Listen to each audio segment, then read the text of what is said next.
Hi, my name is Susan Frame and I'm the horticulture instructor here at CVTC.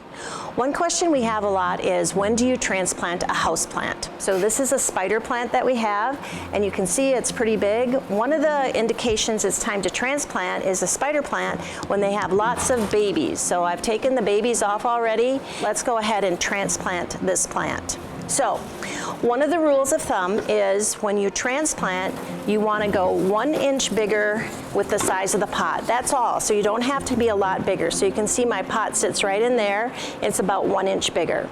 Now we have to get this out. So we will go ahead and get that.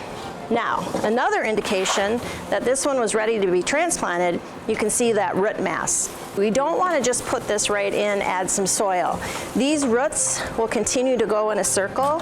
So I sometimes take a knife, this is a soil knife, but any knife will work, and you're going to cut it, literally cut through those in probably about 4 spots.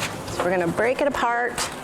And you can see once I get in here, there's a lot of soil, so those roots like to hang out around the outside.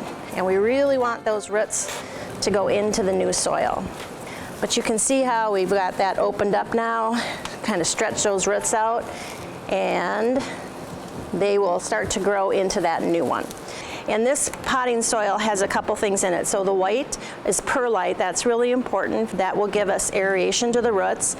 It has some bark in it, and it's just a nice fluffy soil. So I'm going to put a little bit in. One thing to mention, have a pot that has holes in the bottom. That is a must, because that water you need to go through. So I'm going to dump some of it in the bottom, about what I think that plant's going to sit at. I'm going to take my plant, and I want it to be at about the same level that it was planted at before. So I don't want to bury it a lot deeper. I want to leave it about in that spot.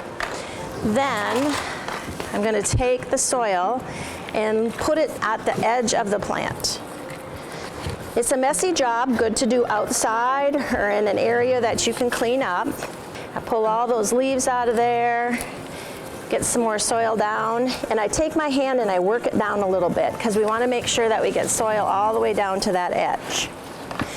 Spring is a good time to repot your plants, and you can see how we're getting right up to that soil level.